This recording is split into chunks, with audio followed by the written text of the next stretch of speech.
Agatha Raisin and the Amber Amulet. A glittering necklace, a pompous historian, and a sudden death turn a quiet village evening into a very personal mystery for Agatha Raisin. Stay with us for tonight's mystery. Tell us where in the world you're listening from, and subscribe so you never miss an upcoming mystery.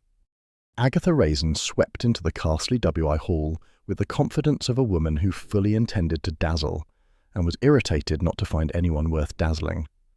The turnout for local heritage evening was pitiful, a scattering of villagers parked on metal folding chairs, the occasional cough, and Doris Simpson standing at the front like a sergeant major disciplining a lazy regiment.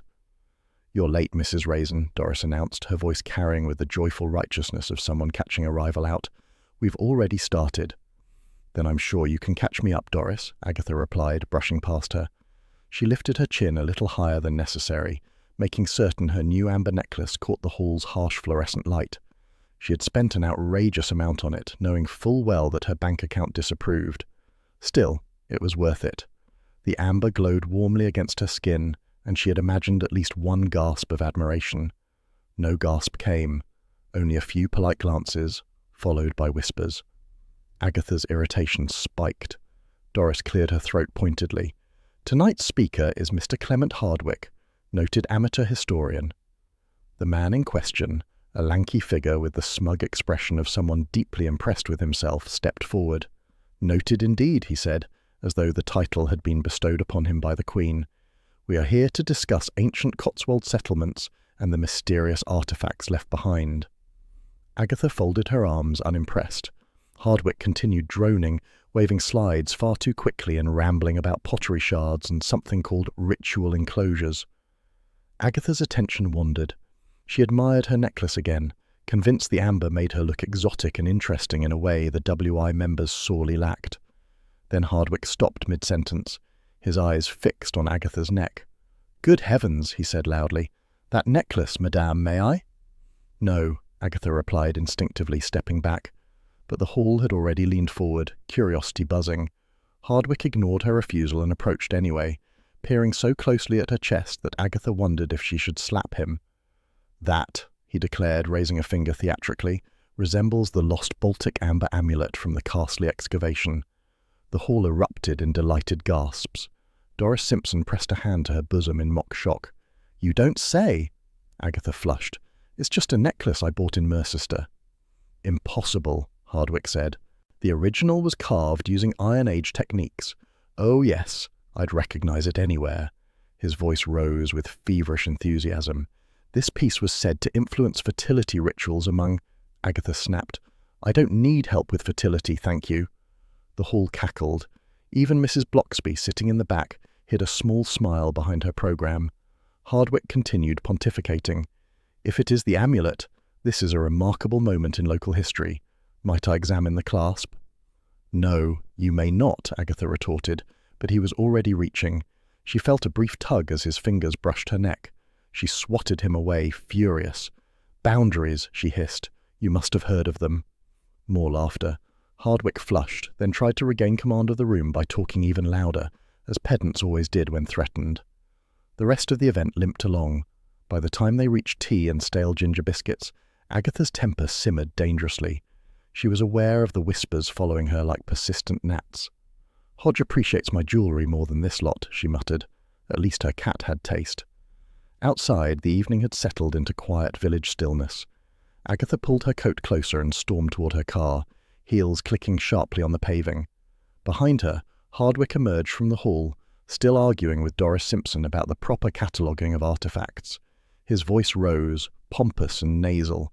"I tell you, Doris, the amulet's significance cannot be overstated. Mrs. Raisin may have no idea what she stumbled upon." Agatha rolled her eyes. "Insufferable little man," she muttered. Then came the sound, a choked gasp, a stumble, a heavy thud. Agatha spun around. Hardwick lay crumpled on the ground, one hand clutching at his throat, the other reaching skyward as though appealing to a very inattentive deity. Doris screamed. Mrs. Bloxby hurried forward, calm but pale. "Oh dear. Someone fetch Bill Wong." Agatha's pulse hammered. She approached cautiously, half expecting Hardwick to leap up and accuse her of ruining his archaeological destiny. Instead, He was still, unmistakably still. "Is he—" Doris couldn't finish. Mrs. Blocksby knelt, checking gently. "I'm afraid, yes." For a moment the hall's exterior became entirely silent, as though the village held its breath. Agatha swallowed hard. She realized something else was wrong. Her necklace was gone. She clutched at her throat. Empty skin, no clasp, no chain. "Oh no," she breathed. Doris gasped again. "Mrs. Raisin, your cursed amulet gone." "It is not cursed," Agatha snapped far too quickly, but panic crawled up her spine. Had Hardwicke tugged it free? Had it fallen? Or, her imagination leapt, had someone stolen it while she was distracted by the collapsing historian? Before she could form another thought, headlights swept across the scene. A familiar car door opened. Bill Wong stepped out, his expression tightening as he took in the tableau. "Evening," he said gently, "though I'm guessing it's not a good one." Agatha pointed, flustered. "He just fell over, right after being himself." Bill examined the body with quiet professionalism. "No obvious injuries," Bill said. "Cause of death isn't clear yet." Doris announced loudly, "Or excitement. He got far too worked up about that necklace." "Amber doesn't kill people, Doris," Agatha muttered. Bill gave her a mild look. "Your necklace? The one he was talking about earlier?" "Yes, well, someone's pinched it." Agatha lifted her chin defiantly, aware this would only fuel gossip. "It must have come off when Hardwicke grabbed me, or someone snatched it from the floor." Bill stood, thoughtful. "We'll need to check the area tomorrow in daylight. For now, I'll have the body taken in and a routine assessment done." The small crowd murmured. Castley residents lived for drama, and this was the sort that would keep them fed for weeks. As Bill organised matters, Mrs. Blocksby rested a hand on Agatha's arm. "Try not to worry. Things aren't always what they appear." Agatha managed a stiff nod. "Thank you, though I don't relish being the centre of the latest village scandal." "Oh, Agatha," Mrs. Blocksby said gently, "you do have a gift for it." Agatha opened her mouth to protest, but the words died on her tongue. She could feel Doris's eyes boring into her from across the scene. Doris Simpson marched over, arms folded. "I suppose you'll claim innocence, Mrs. Raisin, but you were the last one he spoke to." "I didn't even like him," Agatha cried. "Exactly my point." Agatha bristled. "Oh, do go home, Doris. You're adding nothing of value." Doris sniffed, but Bill's gentle authority redirected her toward a cluster of villagers eager to retell the same story for the third time. When the small crowd finally dispersed, Agatha lingered near the hall, unsettled. Her throat felt oddly bare without the necklace. She replayed the moment of Hardwicke tugging at the clasp, the slight pressure of his fingers. Something about it had felt deliberate. She hated that thought. Bill approached. "I'll swing by tomorrow morning. Try not to lose sleep." "As if I'd waste perfectly good sleep over an obnoxious historian," Agatha said tightly. Bill gave her a sympathetic nod and walked away. Agatha stood alone for a moment, listening to the faint hum of the village settling down. Somewhere behind her, the hall door banged shut. A prickle crawled along her neck. Not fear, annoyance. She did not enjoy mysteries that began with her humiliation. "Brilliant," she muttered. "Absolutely brilliant. Trust me to buy a necklace that turns into evidence." She got into her car, slammed the door, and began the drive back to her cottage, her vanity bruised, but her curiosity sharper than ever. When she arrived home, Hodge greeted her with his usual mixture of disdain and affection, weaving between her legs. Agatha bent to stroke him, grateful for the stability of a creature who didn't judge her fashion choices. "You'd have admired the necklace," she told him, "unlike this wretched village." Hodge blinked, unimpressed, then trotted off toward the kitchen. Agatha sighed, removed her coat, and reached for the kettle. She wasn't cold, but tea offered a comforting distraction, and something to do with her hands besides throttling Doris Simpson. As the kettle clicked off, she stood at the counter, staring into nothing, replaying the scene again and again. Hardwicke's obsession, the tug at her neck, the missing amulet. And then, quietly, the horrible truth settled. The necklace wasn't just lost, it might be the first clue. Hodge leapt onto the counter, where he knew he wasn't allowed, and settled smugly beside her elbow. Agatha didn't push him off. "Fine," she murmured. "Stay there. At least one of us is having a pleasant evening." She poured her tea, took a steadying sip, and stared through the kitchen window into the darkened village lanes. Carsley slept. Agatha Raisin, however, did not. Agatha Raisin woke to the particular silence that meant Carsley had already decided she was guilty of something. It was never loud judgment that unsettled her. It was the quiet. The sort of quiet in which neighbours smiled too sweetly, paused too long, and watched her walk past as though expecting her to sprout horns. She sat up in bed with a groan, pushing aside the duvet and glaring at nothing in particular. Hodge, curled comfortably on her pillow, opened one eye and flicked his tail across her cheek. "Don't you start," Agatha muttered. She swung her legs out of bed and padded toward the dressing table. The empty necklace box sat there like a personal insult. Hodge hopped down, batted the lid with casual cruelty, and sent it clattering to the floor. "Honestly," Agatha snapped, "have some respect for archaeological evidence." Hodge blinked, thoroughly unbothered, and thumped his tail against the carpet. Agatha dressed briskly, wanting armour rather than comfort. A fitted jacket, a smart skirt, and enough perfume to command attention. If the village was determined to gossip, she would meet it head-on. Vanity had its uses. Downstairs she made tea with unnecessarily sharp movements. Every clink and rattle helped to direct her irritation outward. As she sipped, she replayed the previous night's scene. Hardwick collapsing like an overacted stage death, Doris Simpson shrieking, Bill Wong's calm arrival, and the devastating realization that her necklace had vanished.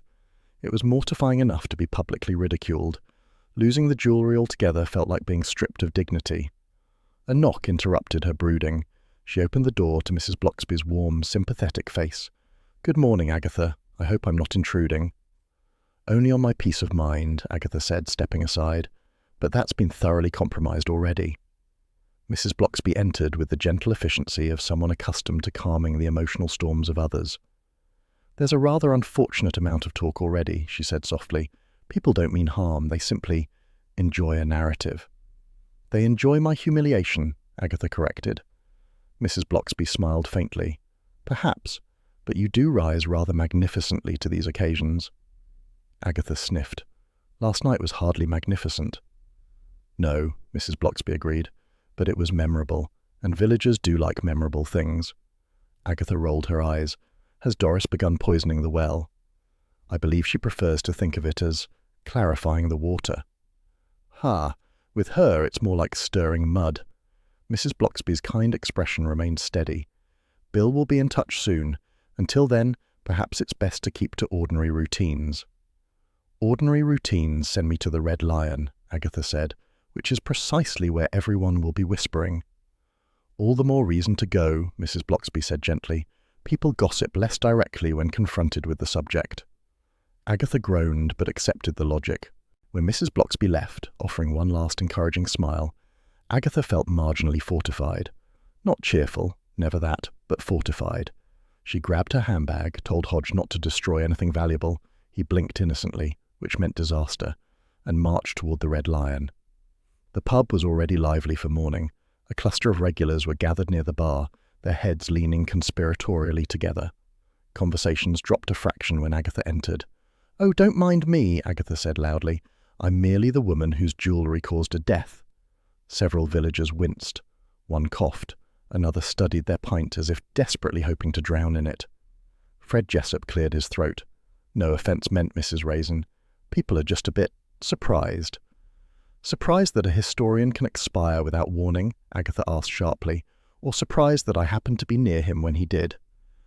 "Well, both," Fred said honestly. Agatha resisted the urge to smack him with her handbag. She took a seat at a corner table, smoothing her skirt with dignity. Soon enough the whispering resumed, softly, but not softly enough. It didn't take long for the village grapevine to bear fruit. Hardwick, it seemed, had offended nearly everyone in recent weeks.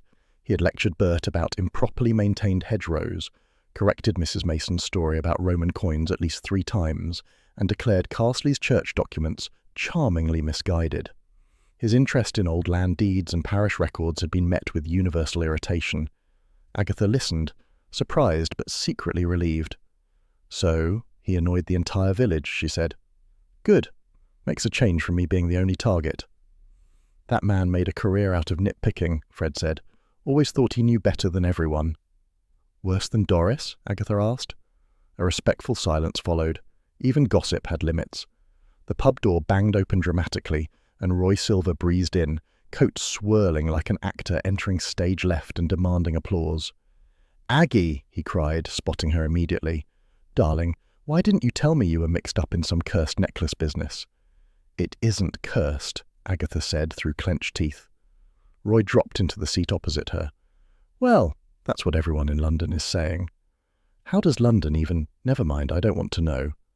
"It's simple," Roy said proudly. "I told them." Agatha stared. "Roy, must you broadcast every humiliation I suffer? Isn't the WI enough?" "I'm giving you mystique," Roy insisted. "Tragedy, pagan secrets, a mysterious death linked to your personal accessories." "Accessories do not kill people," Agatha snapped. "Depends on the accessory," Roy murmured, "and the person wielding it." Agatha glared, but Roy only fluttered his fingers, delighted with his own drama. Another figure slipped in more quietly, Charles Fraith. Looking effortlessly composed, he crossed to their table and gave Agatha a small, amused smile. "Heard you caused a spectacle," he said. "I did not cause anything," Agatha replied. "The man simply died." "With your necklace in his hand?" Charles asked. "No," she hesitated. "Not in his hand. It's just missing." Roy gasped. "Stolen? Of course. That explains everything. Perhaps the curse requires—" "Roy," Agatha said, "if you say blood sacrifice, I will throttle you." Charles chuckled. "Ignore him. Though it is interesting, Hardwick wasn't the sort to get worked up over nothing. He probably enjoyed being hated." Agatha blinked. "You're suggesting he provoked villagers deliberately?" "Oh, undoubtedly," Charles replied. "Some people thrive on discord." Roy placed a hand over his heart. "Like Aggie!" Agatha reached across the table and pinched him. Before Roy could shriek theatrically, Bill Wong entered the pub. The room fell into a reverent hush. Even gossip had to acknowledge official authority. Bill approached the table with a tired smile. "Morning. Thought I'd find you here." "I'm not hiding," Agatha said defensively.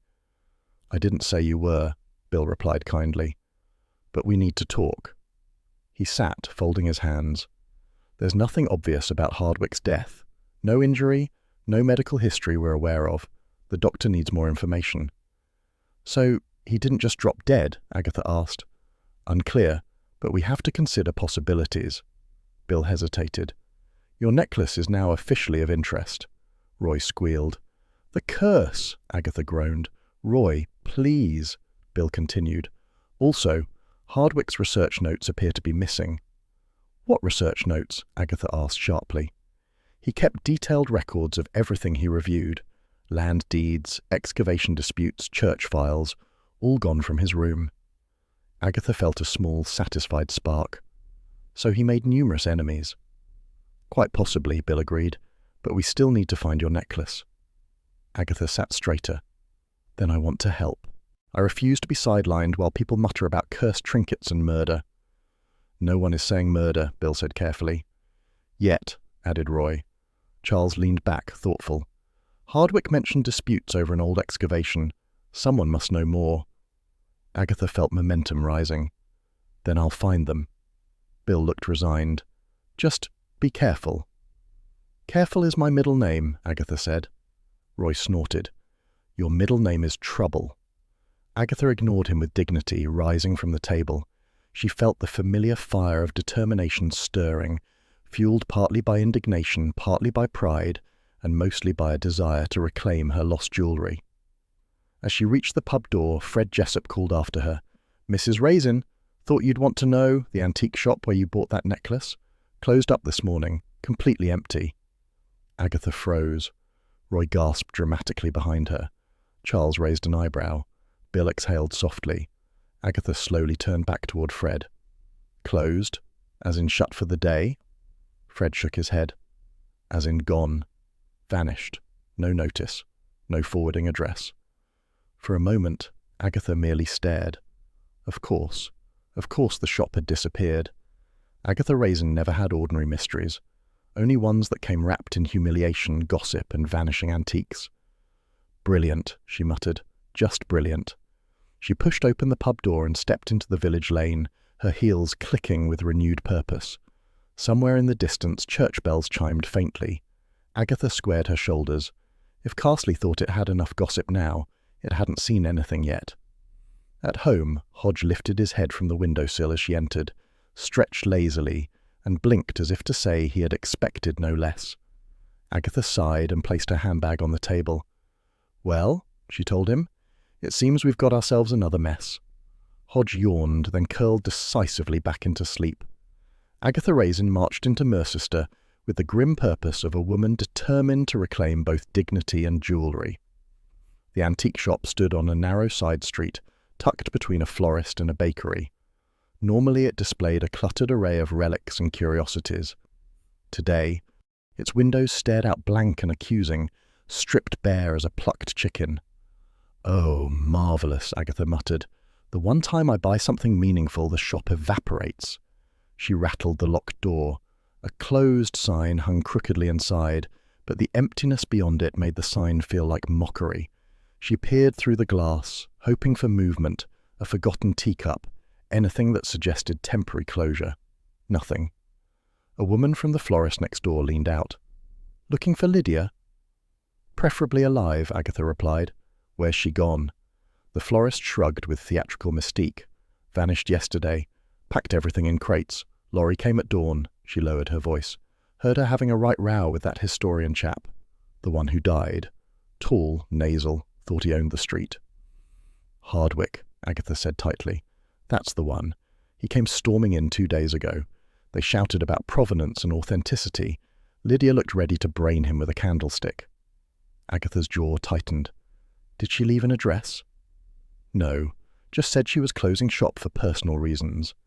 The florist made air quotes with a flourish. I assumed it meant trouble. Agatha thanked her, though the woman's cheerfully nosy smile grated. Returning to her car, she felt her irritation sharpening. The closing of the shop on the very morning after Hardwick's death wasn't coincidence. Carsley villagers couldn't organise a raffle without an argument. Yet when it came to disappearance, the world around Agatha suddenly became alarmingly efficient. Back in Carsley, the WI Hall buzzed with that particular brand of sanctimonious enthusiasm Agatha loathed. She stepped inside just as Doris Simpson lifted a hand like a traffic warden. "There you are, Mrs. Raisin," Doris said, voice dripping with community righteousness. "We've had a discussion. The WI believes you should surrender any other dubious foreign artifacts in your possession." Agatha stared. "Foreign artifacts? Doris, it was a necklace, not a smuggled idol." "It caused a death," Doris insisted, "or at the very least, distress." "It caused distress because Hardwick was a pompous idiot," Agatha snapped. "You'd think you'd be grateful someone finally shut him up, even if temporarily." Doris gasped with the joy of moral offence. "Mrs. Raisin, that is not an appropriate sentiment." "Oh, please," Agatha said. "Half the village would have done it gladly if they could have got away with it." A murmur of agreement rippled through the hall, quickly replaced by silence when Doris shot everyone a glare. Mrs. Bloxby stepped forward with her serene diplomacy. "I'm sure Agatha didn't mean that literally, Doris. We're all simply unsettled. There's no need to assign guilt or blame." Agatha folded her arms. "Exactly. And if anyone's guilty, it's the antique dealer who's scarpered." Mrs. Bloxby offered a gentle nod. "Then perhaps we focus on facts, not accusations." Doris sniffed but retreated, sensing she'd lost her moment of glory. Agatha exhaled, grateful for Mrs. Bloxby's intervention. Left unchecked, Doris would have organised a village tribunal. Leaving the hall, Agatha spotted Bill Wong striding across the green toward her. His expression carried that careful neutrality police officers used before delivering information that would annoy her. "Agatha," he said. "A word?" She crossed her arms. "Do tell me you found the necklace." "Not yet," Bill admitted, "but I've learned something. Hardwick was planning to present evidence next month that the amulet, the real one, was stolen decades ago from land belonging to the Carsley Church." Agatha blinked. "Church land? So my necklace is now ecclesiastical property?"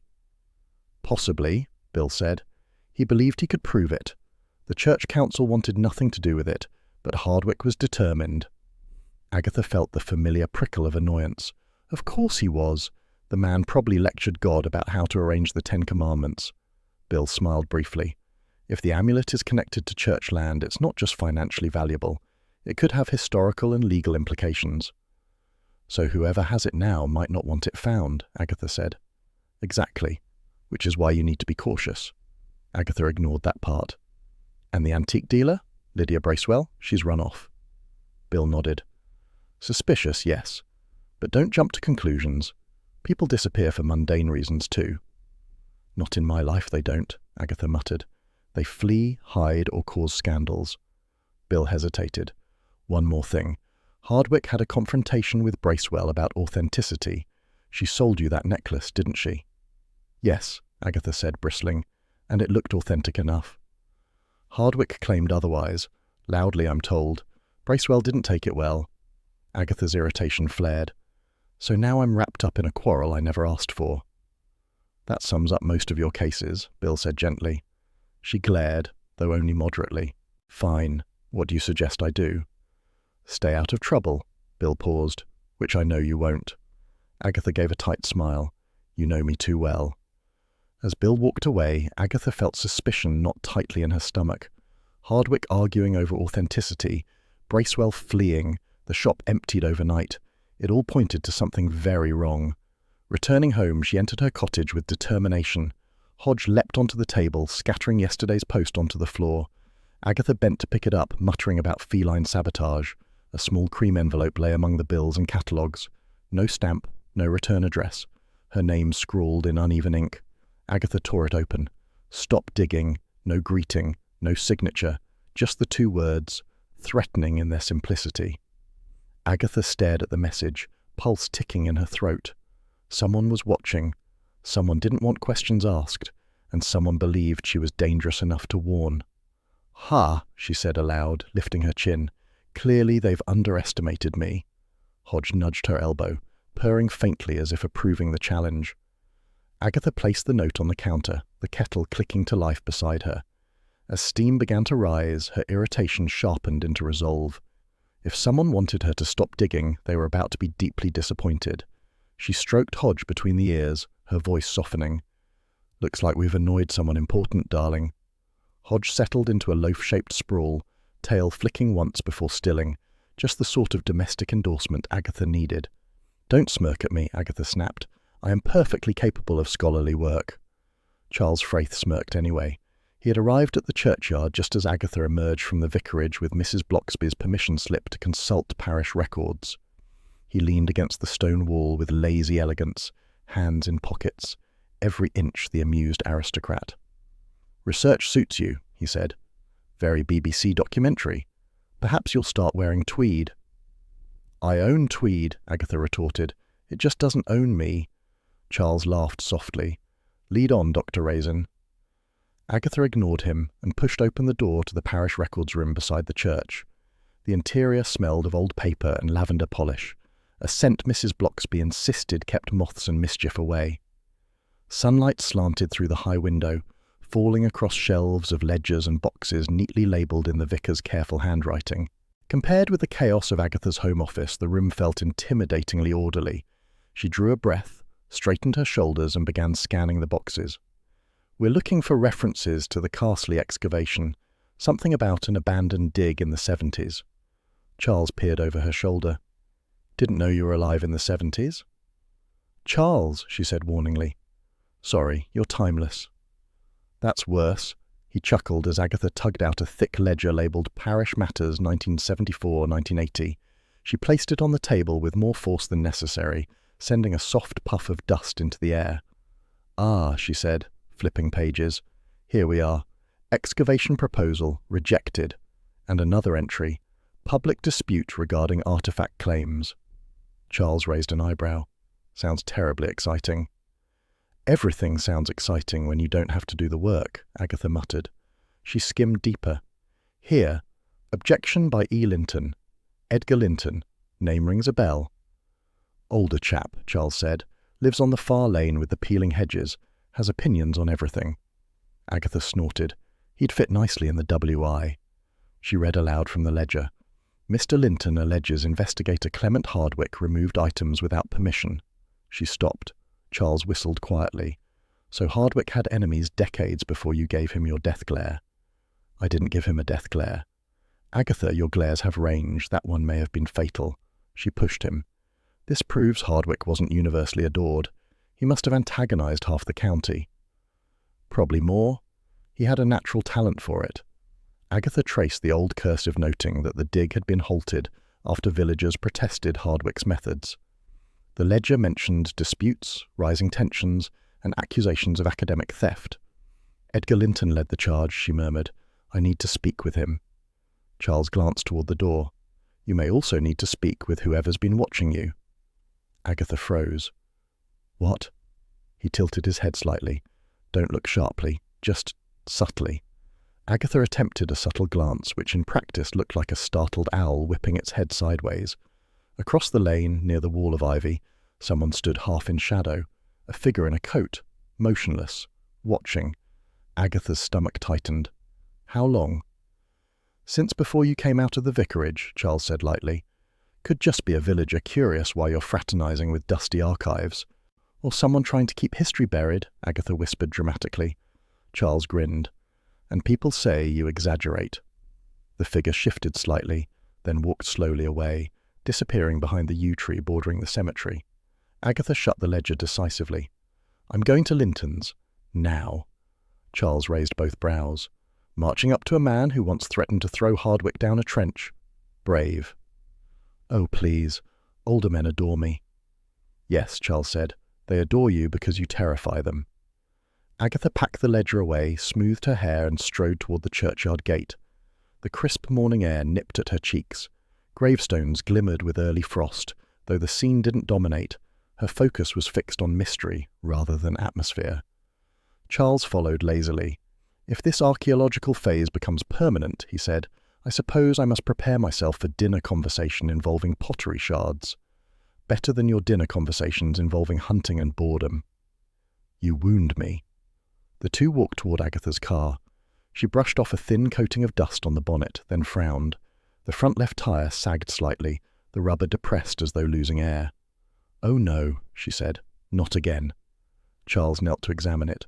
"Slow puncture. Someone might have loosened the valve." "Someone?" she repeated. "You mean the shadow lurker?" "It's possible," he said. "Or you drove over something sharp. Life isn't always villainous." Agatha huffed. "If someone wants to scare me, they'll have to do better than ruining my morning errands." Charles straightened. "Shall I ring for help?" "No, I can fix a tire," she said. "I'm not helpless." He looked unconvinced. Agatha crossed her arms. "I can change a tire, Charles." "Yes, but should you?" She scowled. "Fine. Help me." Within minutes, Charles had lifted the car slightly with the jack, and Agatha had fetched the spare tire from the boot. She supervised rather than assisted, but she supervised forcefully. "You're enjoying this far too much," she muttered as he tightened the bolts. "I enjoy any task that involves you pretending not to need assistance." "I didn't ask you to come." "No," he said with a warm smile, "but I knew you'd want company." Agatha felt a small stir of something warmer than irritation. She quickly stamped on it before it grew sentimental. When the tire was replaced, she dusted off her hands. "Right, let's go." Charles hesitated. "You don't want me to come along to see Linton, do you?" "No, he might talk more freely without an audience." "I see," he said. "Well then, be careful." "Careful is my other middle name." "So I've heard." She climbed into the car with all the determination of a woman ready for confrontation. Edgar Linton lived in a cottage that looked permanently surprised. Narrow windows perched under arching eyebrows of thatch, and a door that leaned forward as though eavesdropping on visitors. Agatha knocked sharply. After a long moment, the door opened a crack. An elderly face peered out, lined, sharp-eyed, and slightly suspicious. "Mr. Linton," Agatha said in her most polite voice, which wasn't particularly polite. "I'm Agatha Raisin. I'd like a word." "About Hardwicke," he rasped. Agatha blinked. "Yes." The door widened. "Come in, then. Been expecting you." Agatha stepped into a sitting room filled with books, maps, and the faint smell of pipe smoke. Linton settled in an armchair like a perched falcon. "You knew," Agatha said, "that Hardwicke was stirring up old trouble." "Knew? Ha, he lived for it," Linton said. "Used my research once, never credited. Took my notes, published under his name. Called it oversight.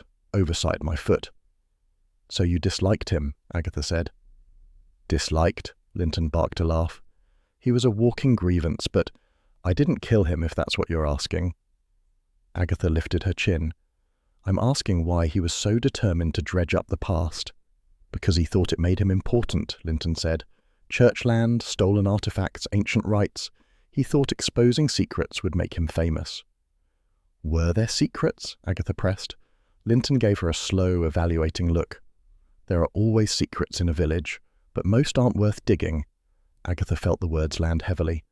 Someone else disagrees. Linton grunted. Then they're a fool. A silence followed. Then Linton sighed. If you want the truth, you'll find it in the past. But be warned, it won't thank you for uncovering it. Agatha stood, oddly moved. Thank you, Mr. Linton. As Agatha turned to leave, Linton stopped her. You'll be back, he said flatly. People always are when they find something. He waved her off. Go on then, I've said my part. She stepped outside, closing the door quietly behind her. Charles's warning about the watcher drifted back into her mind. She scanned the lane, empty. No coat, no shadow, no sign of anyone. Still, unease lingered. Agatha returned to her cottage at dusk. As she set her keys down, Hodge padded into the hall, tail curling proudly. He nudged her leg, demanding acknowledgement. All right, she murmured, bending to stroke him. At least someone's pleased to see me. Hodge settled on her foot with a soft, contented sigh. Agatha stood still, letting the weight of the strange day settle. Secrets in the churchyard, arguments from decades past, a mysterious watcher, a punctured tyre, and Edgar Linton's cryptic warning. Well, she muttered, if the past wants a fight, it's chosen the wrong woman. Hodge blinked up at her, then curled into a tidy loaf beside the radiator, offering the final domestic punctuation the day deserved. Agatha remembered Edgar Linton's bitterness clearly. He had spoken of Hardwicke's theft of research with the weary anger of a man who had carried the insult for decades. It was not a new grievance, it was an old wound reopened. Linton's jaw moved as though grinding invisible stones.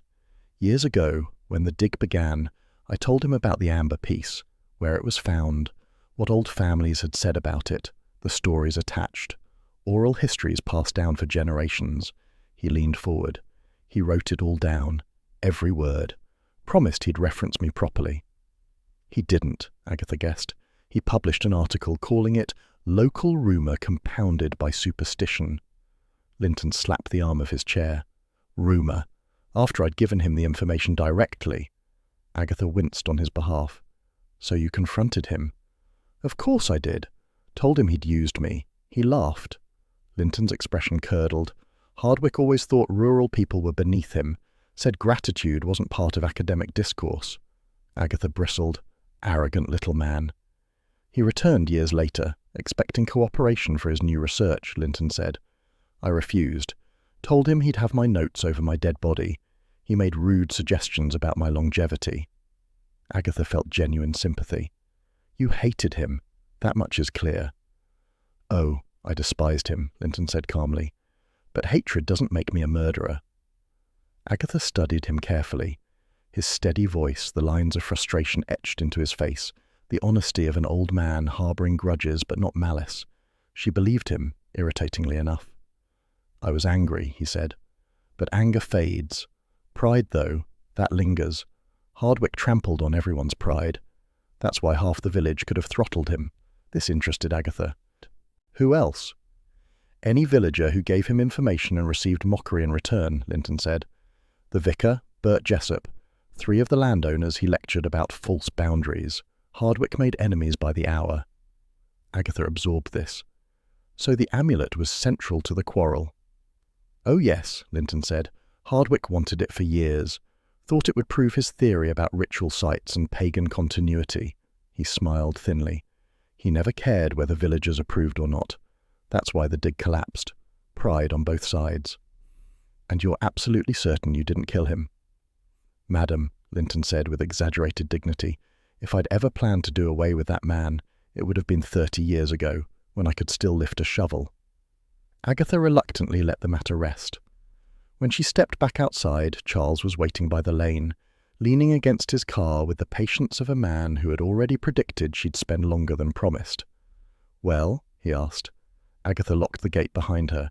He loathed Hardwicke, But he didn't kill him. He can barely lift a kettle. He threw a shovel once, Charles reminded her. In the 70s, she snapped. Weren't you paying attention? Charles smiled. I pay attention selectively. Agatha walked briskly toward her car. Linton says Hardwick antagonized everyone he met. That gives us a village of suspects. Not us, Charles corrected mildly. You. I'm merely the bystander who gets dragged into trouble. She ignored him, climbing into the driver's seat. Charles tapped on the window. Going to interrogate more people? Not interrogate, Agatha said. Investigate.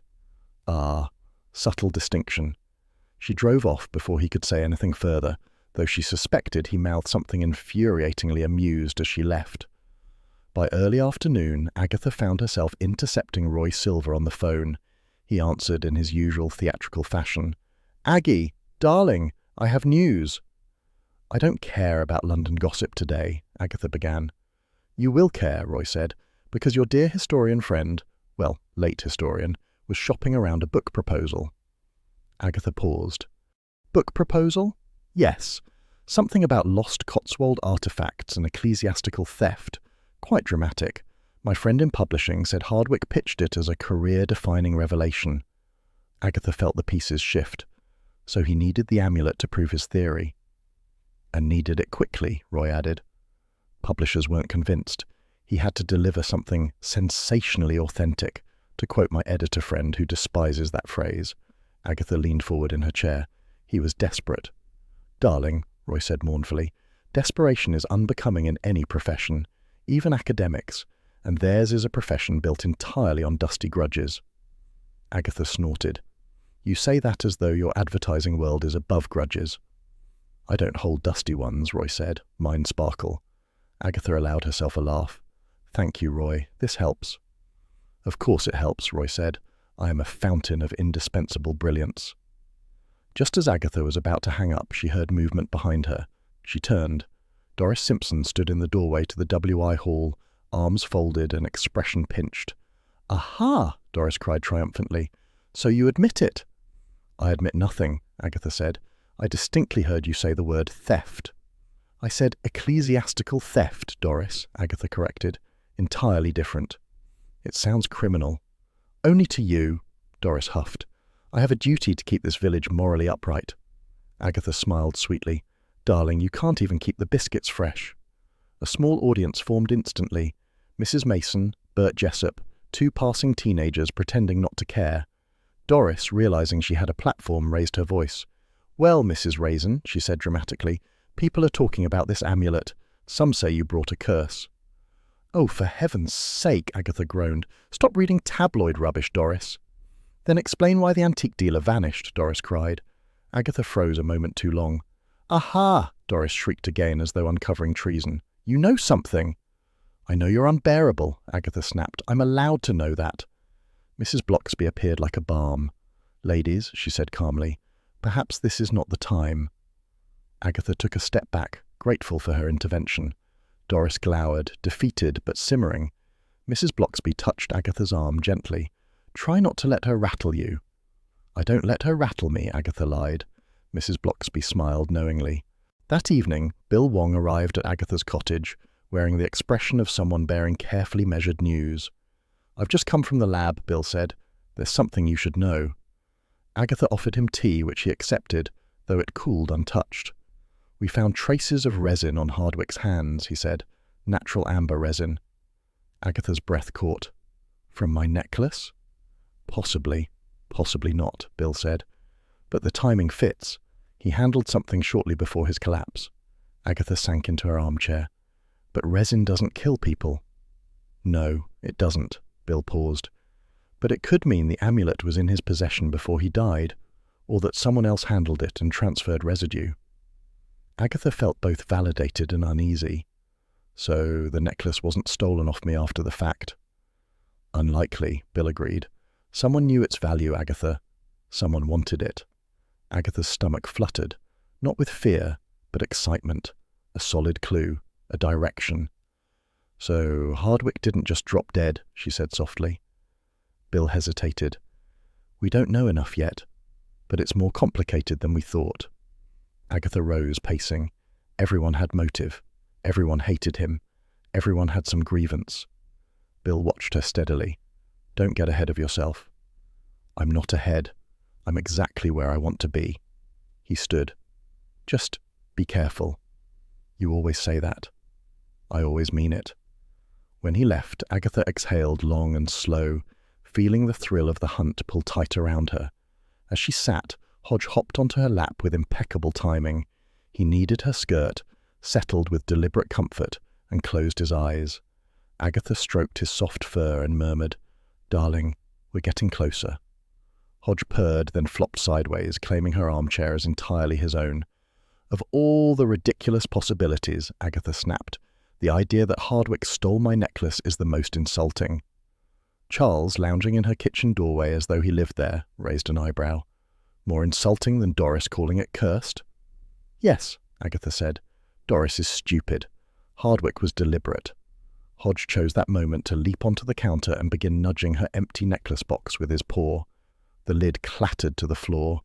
Agatha glared at him.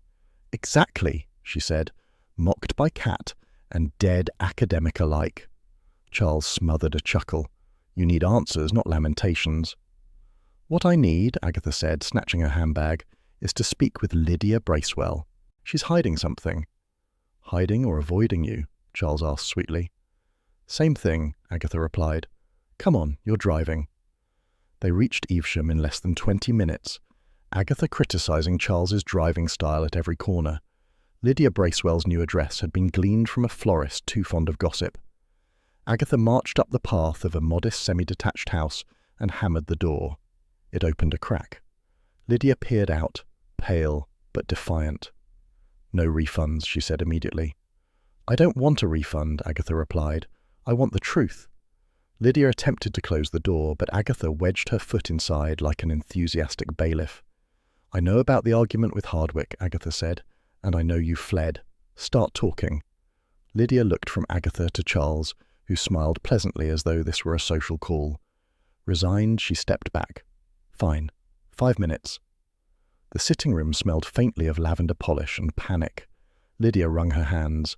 Hardwick came to my shop 2 days before he died. Said the amber piece I sold you was fraudulent. Agatha bristled. He humiliated me in front of the WI. He humiliated me in front of my own stockroom, Lydia countered, threatened to expose me for selling replicas. He had this idea he was the guardian of historical purity. Was he wrong? Charles asked lightly. Lydia glared. Look, most tourists don't care if a trinket is original, but Hardwick cared. He cared loudly. So you panicked, Agatha said. You ran. Yes, Lydia admitted. I thought he'd ruin my reputation, and yours was the last item he challenged me over. I didn't want scandal. Agatha folded her arms. So the necklace I wore, the one he mocked, the one I defended publicly, was fake. Lydia swallowed. Replica. Very convincing replica. Agatha inhaled sharply. Convincing? I mortified myself over a knockoff. Charles coughed politely. You did seem rather invested. Agatha rounded on him. I was wearing a fraudulent amulet, Charles. A fraudulent amulet that is now missing and being treated as evidence. Lydia raised both palms defensively. I'm sorry, truly. But the real amulet, I never had it. Agatha narrowed her eyes. Who did? Lydia sighed. Hardwick, probably. He believed he'd found proof of its location. He said the real one was hidden somewhere safe until he could verify authenticity. Agatha stiffened. Hidden where? He didn't say, Lydia replied, only that the replica you bought was proof he was close. Agatha paced. The pieces aligned horribly. So Hardwick may have retrieved the real amulet before he collapsed. That would explain the resin, Charles said quietly. Lydia blinked. Resin? Traces found on Hardwick's hands, Agatha said. Amber resin, the good stuff. Lydia's expression tightened. If he touched the real amulet, then someone else knew. Someone who wanted it more. Agatha stopped pacing, and someone who didn't want him telling anyone. All three fell silent. Finally Lydia whispered, I didn't kill him. Agatha sighed. She believed her, annoyingly enough. I'm not accusing you, but you didn't help matters by disappearing. Lydia flushed. Fear makes you stupid. Agatha nodded, remembering too many moments when fear had turned her impulsive. Fine, But if you remember anything else, anything, call me." Lydia hesitated. "There was one thing. A figure watching the shop the night before I left, standing by the lamppost, didn't move." Agatha's skin prickled. "Description?" "Coat, hat, tall, that's all." Charles gave Agatha a meaningful look, too similar to the watcher from the church lane. Agatha exhaled. "This is getting tiresome." "Most archaeological disputes are," Charles said. "Don't tease," she snapped. "This one involves me." "That's what makes it fun." Agatha swatted him with her handbag and marched out of the house. On the drive back to Carsley, Agatha alternated between disbelief and fury. "I wore a fake necklace," she said. "I defended a fake necklace. I was insulted because of a fake necklace." "It looked very real to me," Charles offered. "That is not comforting." When they reached Agatha's cottage, Charles parked neatly. "There's a bright side." "Do tell," Agatha said sourly. "You no longer have to recover the fake necklace. It's worthless." Agatha glowered. "Charles, if you value your life, leave now." He winked, kissed her cheek, and strolled down the lane as though he hadn't just added fuel to her indignation. Agatha slammed her door and stomped into the cottage. Hodge greeted her by immediately climbing onto the table and rolling onto his back, paws in the air, his charming distraction technique. "Oh, don't look smug," Agatha said, scratching his belly despite herself. "I've humiliated myself over a cheap imitation." Hodge purred loudly, entirely unsympathetic. Agatha sank into her chair. The revelation brought relief.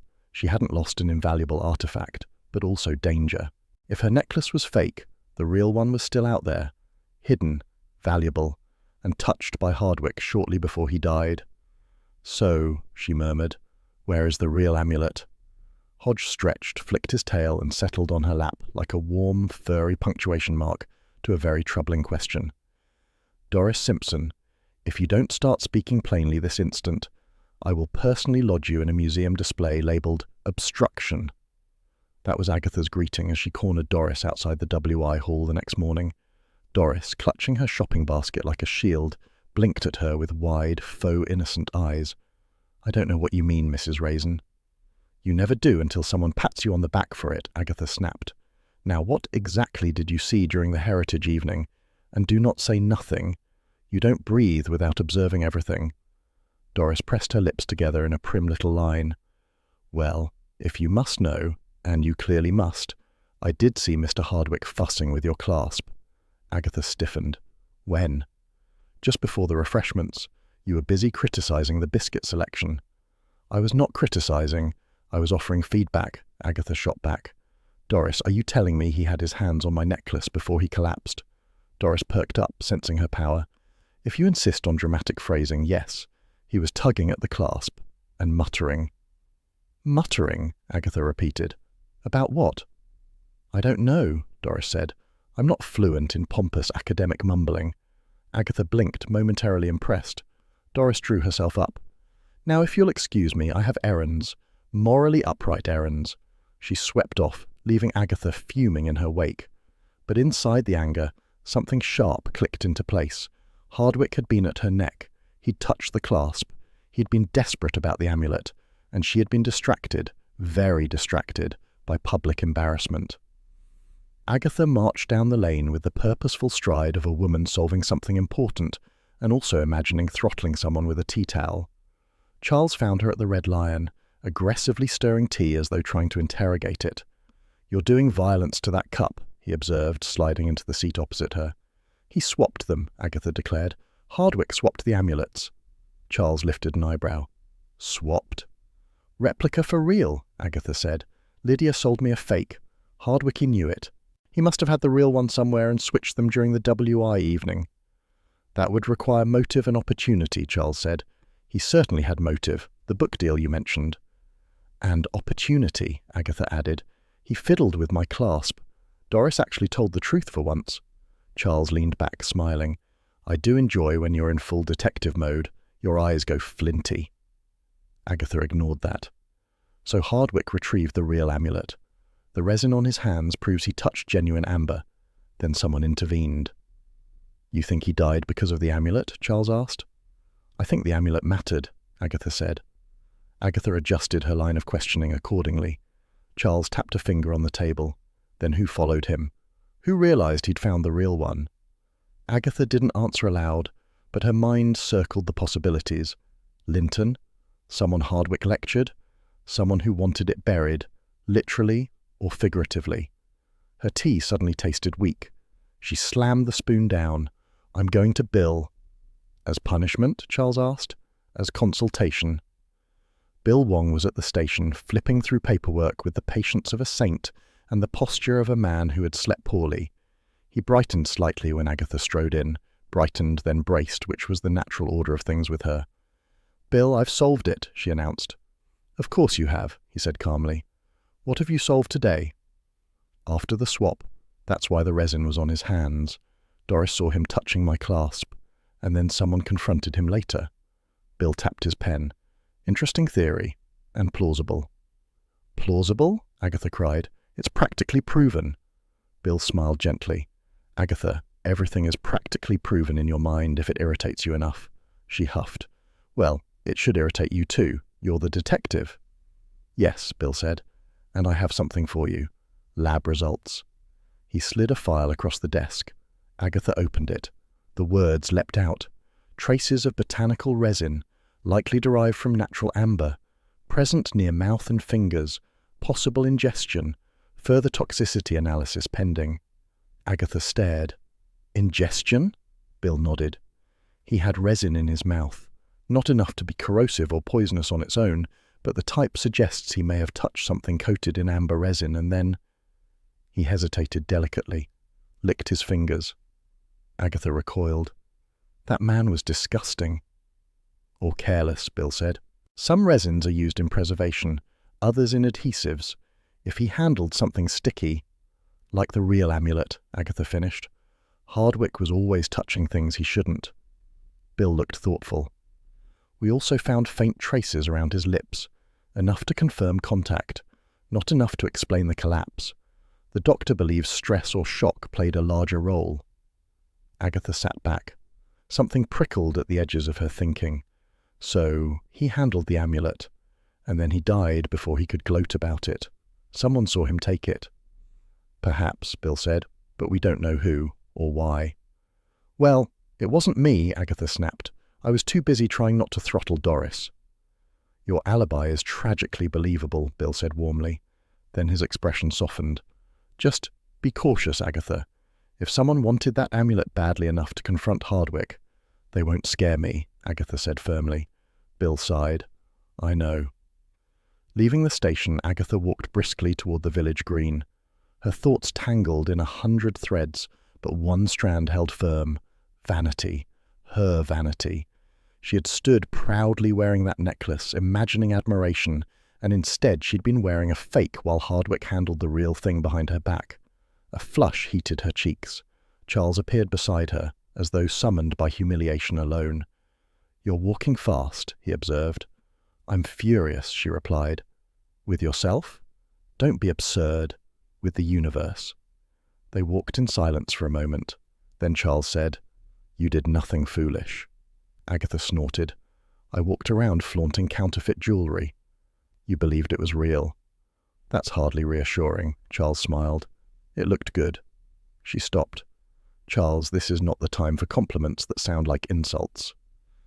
"Then I'll give you a straightforward one," he said. "You're closer to the truth than anyone else." Agatha blinked. "Well, yes, obviously." Charles laughed. Before she could retort, Doris Simpson appeared again, as though the devil had rung a little bell. "Mrs. Raisin," Doris said, hands on hips. "I have a question." "How unfortunate," Agatha murmured. Doris continued anyway. "Did Hardwick say anything to you when he grabbed your necklace? Anything unusual?" Agatha bristled. Everything he said was unusual. That was his entire personality. Doris sniffed. "He muttered something like 'finally' when he touched it." Agatha froze. "Finally?" "That's what it sounded like. And then he looked smug." Doris folded her arms. "Frankly, I thought you'd snap the chain yourself to avoid further embarrassment." Agatha made a strangled sound. "Doris, if I ever snap something, it won't be jewelry." Doris, sensing danger, retreated with unusual speed. Charles looked intrigued. If he said "finally," that means he'd been searching for the real amulet for a long time. Agatha nodded, heart quickening. And he found it. On me, during that moment. But why on you? Charles asked. Agatha shook her head. No idea, but he swapped it. He must have. Which means the real one was somewhere close enough for him to retrieve without anyone noticing. They both fell quiet, the question hovering like a fog. Where had he hidden it? And who noticed him retrieving it? Agatha exhaled sharply. I need to think, and I can't think with Doris squeaking at me. Charles smiled. Home, then? Yes, she said. Hodge is more helpful. At home, Agatha closed the door and leaned against it. The cottage felt warm, familiar, and deliciously free of Doris. Hodge appeared instantly, tail high, as though welcoming a queen returning from battle. He padded over and tapped her ankle with a soft paw. Agatha scooped him up. You are the only creature in this village who doesn't second-guess me. Hodge purred loudly, curling into her arms like a furry loaf of affirmation. She carried him to the sitting room, stroking the soft fur under his chin. The kettle clicked off in the kitchen, an automatic comfort she hadn't realized she needed. Hardwick found the real amulet, she murmured. And someone knew he had it, someone who wanted it more. Hodge blinked sleepily. Agatha set him down gently as he curled into a warm circle on the rug. We'll find it, she whispered, and we'll find who followed him. Hodge sighed, content, and closed his eyes. The cottage settled into evening quiet, the perfect ironic contrast to the storm brewing in Agatha's mind. Don't you dare touch the custard slices, Doris. They're for later. That was Agatha's opening salvo as she entered the WI hall, arms full of floral napkins she had no intention of folding. Doris Simpson, already hovering over the tea table like a vulture awaiting a weakened hiker, recoiled as though accused of treason. I was merely checking their stability, Doris said primly. You check nothing without nibbling, Agatha retorted. Consider this an intervention. A few WI members tittered behind their cups. A WI tea was supposed to be a soothing affair. China cups, scones, gentle conversation. But today, tension buzzed like a mosquito at bedtime. Everyone had come expecting gossip, scandal, or ideally both. The village's resident murder-adjacent trouble magnate, Agatha Raisin, had promised tea and a discussion. That alone guaranteed attendance. Mrs. Blocksby approached with her usual quiet grace. Agatha, dear, perhaps we tone things down a little. I am perfectly toned, Agatha said, though she lowered her voice a fraction. This meeting is important. Mrs. Blocksby smiled. Everything feels important when you're involved. Agatha chose to interpret that as flattery. Tables were arranged in a welcoming semicircle, though half the women sat leaning subtly forward like theatre patrons anticipating the second act. On the far side, Marianne Linton, Edgar's niece, poured tea with an unsteady hand. Agatha noticed the tremor immediately. She thought, nervous or guilty? The distinction mattered. Once everyone was seated, Agatha stood clearing her throat with what she hoped was authoritative poise. Ladies, she began, I've arranged this tea because recent events have created confusion, and confusion leads to rumour, and rumour, Doris cut in, rumour leads to moral decline. Agatha closed her eyes briefly. I was going to say chaos, Doris, but thank you for your contribution. A ripple of amusement fluttered around the room. Agatha continued, as many of you know, a man died outside this hall days ago. The circumstances remain unclear, but we now have evidence suggesting he handled something sticky. That sounds filthy, murmured Mrs. Mason. Agatha forged ahead. Amber resin, the sort used in preservation, the sort associated with... Marianne Linton's teacup clattered violently into its saucer. Every head turned. Sorry, Marianne whispered. Clumsy. Agatha narrowed her eyes.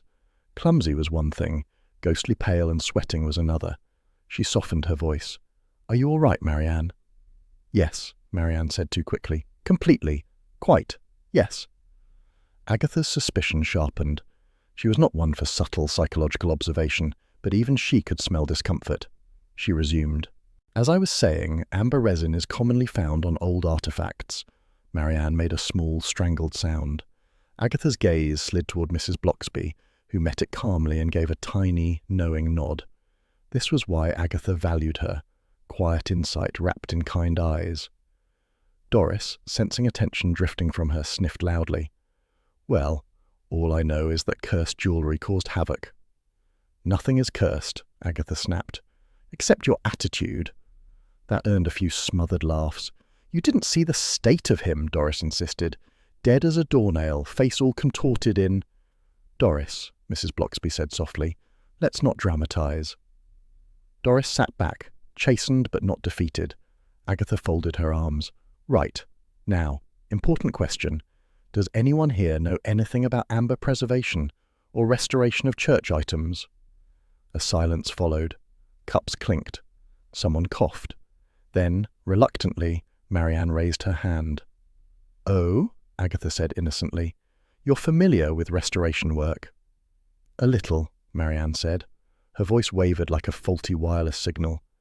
I helped restore a few church pieces years ago, nothing recent. But you know how resin is used, Agatha pressed. Marianne swallowed.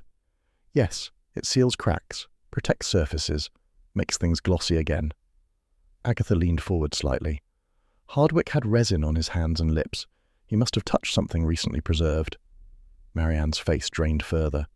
Lots of people use resin. True, Agatha said lightly, but not lots of people panicked when I mentioned it. A flash of defensiveness stiffened Marianne's shoulders. I panicked because you're implying things. Dangerous things. I haven't implied anything yet, Agatha said, but thank you for volunteering your anxiety. Mrs. Mason whispered loudly. She looks guilty to me. Mrs. Mason, Mrs. Blocksby said firmly, we don't accuse without reason. Agatha returned her attention to Marianne. Did Hardwick speak to you recently? Marianne hesitated. Not really. He came by Uncle's house once, wanted to ask about old artefacts stored in the church loft. Uncle refused him entry. Because of the dispute? Agatha asked. Yes, Uncle can hold a grudge like no one else. Marianne bit her lip. Hardwick always made us feel small. Agatha watched her carefully.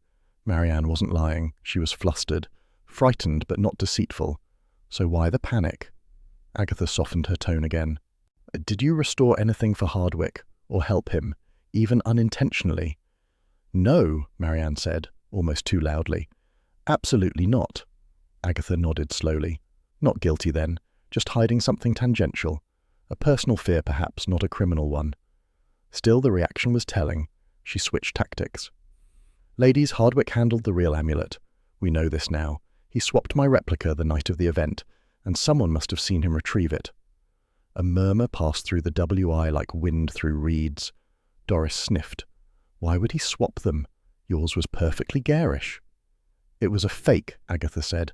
Gasps erupted across the room. Fake, Mrs. Mason repeated.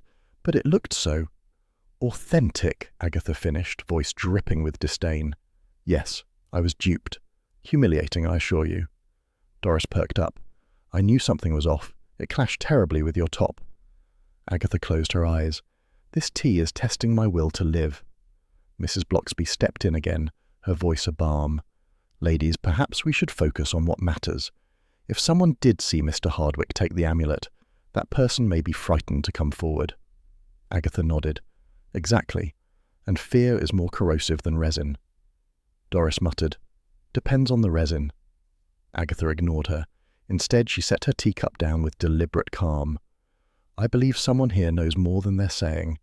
Marianne choked softly but waved a hand. Not me. I didn't say it was you, Agatha replied. But interesting reaction. Mrs. Mason leaned forward. If someone did see something, they should tell the police.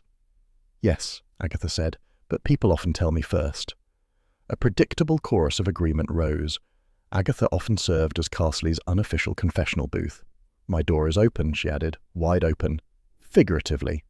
Doris sniffed. Figuratively? Last time it was literally open, the postman glimpsed your unwashed dishes. Agatha launched into a glare so vicious half the WI shrank back. Doris, however, remained unbothered. Before Agatha could retort, Marianne stood abruptly, nearly knocking over her chair. I must go, she said, suddenly remembered something important. No cake? Mrs. Mason asked, scandalized. No, Marianne squeaked, already heading for the door. Sorry. The hall watched her flee as though she were a startled deer. Agatha waited exactly 5 seconds before muttering, Well, that wasn't suspicious at all. Mrs. Blocksby rested a gentle hand on her arm. Agatha, she's anxious. Don't push too harshly. Softly, softly, catchy murderer, Agatha muttered. Bill Wong entered the hall just then as though summoned by the tension. Sorry to interrupt, he said, but Agatha, we need to talk. Agatha straightened. Good news or bad? New lab results came in this morning, Bill said quietly. Evidence of a toxic compound, Bill said carefully. The word dropped like a stone into a silent lake. Poisoning? Doris shrieked. I knew it! The curse! There is no curse, Agatha snapped. Bill? Resin-based compound, Bill said quietly. Toxic if ingested in enough concentration. Not fatal on its own, but dangerous. Agatha's breath hitched. So Hardwick didn't just collapse. No, Bill said. Someone wanted him silenced. A thrill of vindication and dread curled through Agatha. The WI hall erupted in whispers. Doris fanned herself dramatically. Mrs. Mason demanded reassurance that her scones were safe. Mrs. Bloxby gave Agatha a calm, steady look. Agatha exhaled. Then the mistake was assuming fear ended with the truth. Later, at home, Agatha kicked off her heels and slumped onto the sofa. Her mind buzzed. Resin, poisoning, Marianne's panic, Hardwick's muttering, the missing amulet. Hodge padded over, hopped onto her lap with regal entitlement, and circled twice before settling. She stroked him absently. Everyone's hiding something, darling. Hodge blinked slowly, then nestled deeper into her skirt. Fine, she whispered. We'll dig it all out. The kettle clicked off in the kitchen, filling the cottage with soft, domestic warmth, a gentle counterpoint to the sharp mysteries gathering around her. Marianne Linton, Agatha declared, you're going to talk to me if I have to chase you through every hedgerow in Carsley. That was how Agatha opened as she marched up the path to Edgar Linton's cottage. Marianne, who had fled the WIT like a startled pheasant, now stood frozen halfway to the gate, clutching a wicker basket as though it might shield her from questioning. Agatha, she stammered, I was just bringing Uncle some groceries. Wonderful, Agatha said. He can eat later. We're talking now. Marianne looked around wildly as though hoping Mrs. Bloxby might suddenly appear and mediate. Alas, only Agatha's fierce determination occupied the lane. Agatha planted herself squarely in front of her. You panicked yesterday when I mentioned resin. You nearly fainted. Women don't swoon over adhesives unless they've something to hide. Marianne's lower lip trembled. I didn't swoon. You rattled like a teacup on a lorry, Agatha corrected. So, resin, explain. Marianne's shoulders sagged. She leaned against the gate and shut her eyes, gathering herself. When she opened them again, something resigned flickered behind the panic. It was meant to frighten him, she whispered, not hurt him. Agatha felt an electric jolt. She stepped closer, voice dropping. Frighten who? Hardwick, Marianne said. I only wanted to give him a scare. He'd been tormenting Uncle for months. He insulted Uncle's work, called him senile, said our family had ruined archaeology with our provincial emotions. Agatha nodded grimly. That sounds like him. Marianne swallowed. I've been restoring bits of the old church collection, old wooden panels, cracked icons, that sort of thing. Resin is used in the sealing process. Sticky stuff, gets everywhere. I always kept gloves on, but I also kept a small jar of untreated resin flakes. And you did what with them? Agatha asked softly. I coated a cloth with them, Marianne said. Just a light coating. I thought if he touched it, he'd get sticky fingers, enough to make him drop something valuable or at least ruin his notes, something to bruise his pride. Agatha blinked. You attacked an academic using arts and crafts sabotage? Marianne flushed. It wasn't an attack. It was just petty revenge. I left the cloth on the church loft table because Hardwick kept poking around there when no one wanted him to. I assumed he'd grab it while yelling about improper storage. Agatha rubbed her forehead. Marianne, he died. I know, Marianne cried, voice cracking. I didn't mean it. The resin wasn't poisonous like that. Not lethal. I thought it would just irritate him. Agatha's tone gentled. Did you see him take it? Marianne nodded miserably.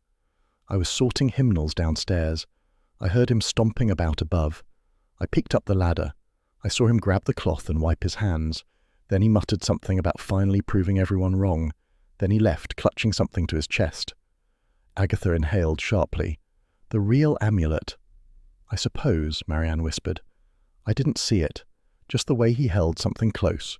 I was too frightened to confront him. And then, That night, he died. Fear shuddered through her. Agatha placed a hand on her arm. Marianne, resin alone wouldn't kill him. Bill said so. But what if I triggered it? Marianne whispered. What if he had an allergy? What if he licked his fingers? He always licked his fingers to turn pages. I saw him do it in Uncle's living room. Agatha grimaced. Yes, that habit was noted. Marianne pressed both hands to her face. I thought I'd killed him. That's why I panicked. That's why I ran out of the WIT. I couldn't breathe. I thought everyone could see it on me. Agatha softened. Guilt doesn't equal guiltiness. Hardwick had plenty of enemies and no sense of self-preservation. He was careless. Your intention matters. Marianne dropped her hands and looked at her with a trembling sort of hope. Do you believe me? Yes, Agatha said. And more importantly, Mrs. Bloxby will believe you. And if Mrs. Bloxby believes you, God himself falls in line. A fragile smile flickered across Marianne's face. Come, Agatha said. We're going to Bill. Marianne paled again. Must we? If you don't, Doris will find out, and then we'll all die of exhaustion explaining it, Agatha said. Trust me, Bill is the gentlest option. Bill Wong listened quietly, expression thoughtful rather than accusing. Marianne twisted a handkerchief until it resembled a damp rope. So, Bill said at last, you handled Raisin. Hardwick touched Raisin. That much we know. Marianne nodded, shaking. But the concentration we found was too low to kill, Bill continued. It likely irritated his mouth or skin. It may have worsened stress, but it wasn't poison in the intentional sense. Marianne sagged with relief, then stiffened again. So, what happens now? Bill folded his hands. We still have a death that may have been influenced by your actions. Not deliberate, but relevant. I'm going to need a formal statement. Marianne looked terrified. Agatha stepped forward. Bill, she didn't mean harm. I know, he said gently, but law cares about facts, not feelings. Marianne gripped her chair. Will I be arrested? Not today, Bill said softly, but I must document everything. That's how we protect the innocent. Agatha gave Marianne a reassuring nod. You tell the truth. He'll see it. Bill shot Agatha a grateful glance. This helps the case, actually. It narrows the timeline and confirms Hardwick handled something restored or tampered with shortly before his death. Marianne whispered. I'm so sorry. No need for apology to me, Bill said, but the situation is still serious. Marianne looked ready to crumple. Agatha guided her up. Come on, Mrs. Bloxby will make tea. The sort that undoes emotional catastrophe. Do stay nearby, Bill added to Agatha. I'll need to speak with you again. You always do, Agatha replied. Outside the station, the air felt cool and sharp. Not that Agatha noticed more than the tension humming in her ribs. She didn't kill him, Agatha murmured. She just triggered the wrong chain of events. That doesn't make it less awful, Marianne whispered. No, Agatha agreed, but guilt is heavy enough without adding crimes you didn't commit. They walked toward the vicarage. Mrs. Bloxby greeted Marianne with such gentle understanding that the younger woman broke into tears instantly.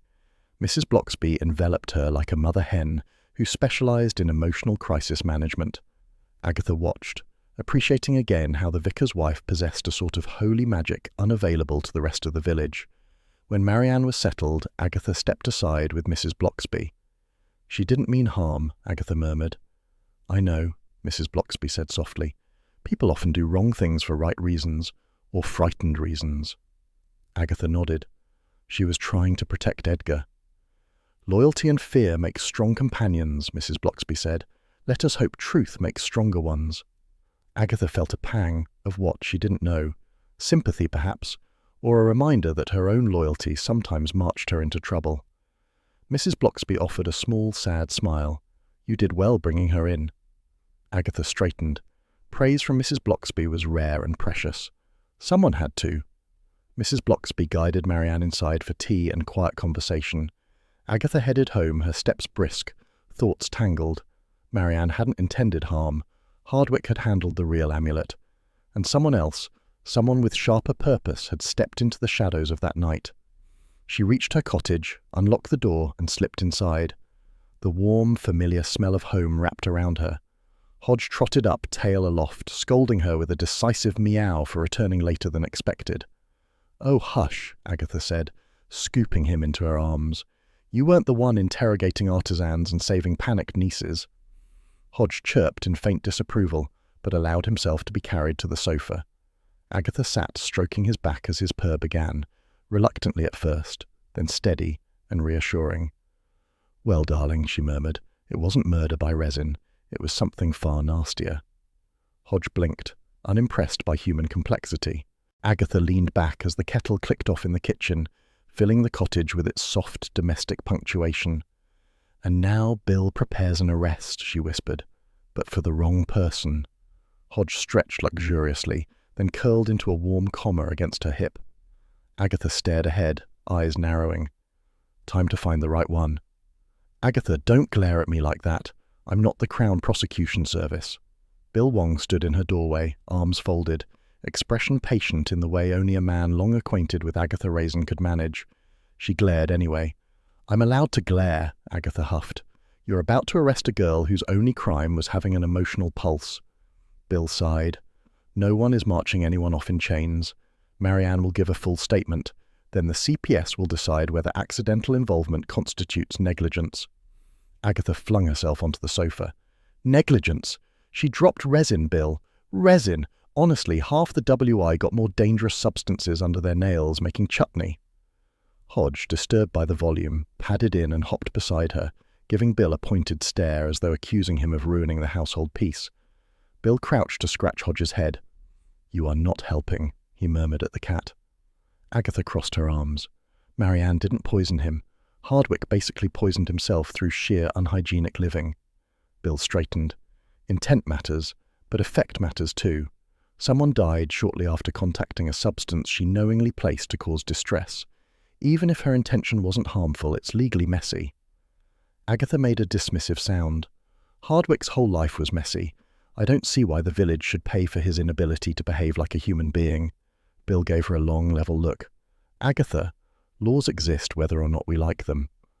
"Oh, how dreary," she muttered. "I preferred when you spent your days trying to stop me interfering." "I still do," Bill said, just with less optimism. She couldn't help smiling, a little. By late afternoon, Carsley had reached full gossip saturation. The Red Lion buzzed like a disturbed hive, though everyone spoke in hushed voices, as if whispering transformed speculation into moral diplomacy. "Poor Marianne," Mrs. Mason declared dramatically. "Such a delicate girl. Always looked like she needed a good lie down." "She needs a solicitor, not a lie down," muttered Bert Jessup. Doris Simpson sniffed loudly over her half-pint. "Well, if you go about frightening people with chemicals, you must expect consequences." "You frightened us for years with your lemon curd," Agatha told her. Doris turned purple. Roy Silver burst through the pub door in a swirl of scarves and melodrama. "Agatha, tell me everything. The papers will adore a tragic artisan heroine wronged by academia." "She is not a tragic heroine," Agatha snapped, "and we are not pitching anything to the tabloids." Roy placed a manicured hand over his heart. "I'm protecting her narrative." "You're manufacturing a narrative," Agatha corrected, "which is worse." Roy slid onto the bench beside her. "Darling, if the village is dividing between outrage and pity, someone ought to provide a third option: glamour." Bill, who had just entered behind him, said, "Roy, if you glamorize an active police investigation, I'll staple you to a filing cabinet." Roy beamed. "How you talk." Agatha rolled her eyes. "Bill, do you really think Marianne will be charged?" Bill looked tired. "Possibly. Possibly not. CPS decisions are rarely predictable. But I don't think she's a danger, and I told her as much." Agatha felt her chest loosen slightly. "She's frightened." "She is," Bill agreed. "But fear isn't guilt, and if this was a tragic accident born of frustration, the law will take that into account." Roy patted Agatha's hand. "Oh, Aggie, you're worrying like a mother hen, quite unbecoming." "I'll unbecome you in a minute," she snapped. Charles appeared then, as though drawn by irritation alone. "What's the latest?" he asked, sliding into the booth. "Agatha is saving the innocent again," Roy announced. "I'm ensuring justice is not stupid," Agatha corrected. Bill exhaled. "Everyone calm down. There's still the matter of Hardwick's final movements. Someone followed him. Someone confronted him. We need that person." Charles glanced at Agatha. You have something in mind? Of course, Agatha said. The truth is slipping out. People crack when they're frightened. Doris sniffed again. Well, if you ask me, no one did, Agatha said. Doris clamped her mouth shut, though her expression promised future disapproval. Bill leaned forward. I've arranged a final round of interviews, all key individuals, including a few who've been suspiciously quiet. Agatha's pulse quickened. When? Tomorrow morning, Bill said, at the station. Roy clasped his hands dramatically. A confrontation! How thrilling! This isn't theatre, Bill snapped. It could be, Roy said, with lighting. Agatha pushed back her chair. Right, enough speculation. Bill, I'll be there. Agatha, Bill groaned, you are not conducting this. You are simply attending, quietly, preferably without commentary. Agatha smirked. You can prefer anything you like. Bill looked skyward in mute suffering. Back home, Agatha kicked off her shoes and collapsed onto the sofa. Hodge trotted over, jumped up and head-butted her chin before curling in her lap with practiced entitlement. She stroked him absently, mind buzzing with possibilities, resentment, rivalry, academic pride, village grudges. Accidents become crimes, she murmured, and crimes begin as accidents, or so people think. Hodge, entirely untroubled by moral nuance, stretched luxuriously before settling again, purring into her skirt. The kettle clicked off in the kitchen, filling the cottage with warm, familiar quiet. Agatha closed her eyes. Tomorrow, she whispered, we find out who pushed Hardwick past an accident. Hodge blinked once, slowly, as though granting approval. Everyone sit down and stop rustling biscuits, Agatha commanded. We are going to clear this up before Doris starts a village rebellion. That snapped the WI Hall into silence. Doris Simpson, already poised for righteous commentary, froze mid-rustle, hand guiltily hovering over the shortbread tin. Agatha seized the moment and stepped to the front. Now that we know what happened, Agatha said, we decide what we do with it, she said. At this hall, at that table, with Hardwick looming over us like a sanctimonious goose. Gasps, a few nods. Even Mrs. Mason murmured, Sanctimonious is generous. Agatha continued crisply. He mocked my necklace. Fair enough, it was a fake. But then he touched it. Doris saw him fiddling with my clasp. All eyes swung to Doris. Doris flushed. Well, I did, but I assumed he was admiring my organizational skills. No one has ever admired your organizational skills, Agatha said, least of all a man who died moments later. Mrs. Bloxby cleared her throat gently, a reminder to keep things civil. Agatha adjusted. Point is, Hardwick was swapping the replica for the real amulet he'd located elsewhere.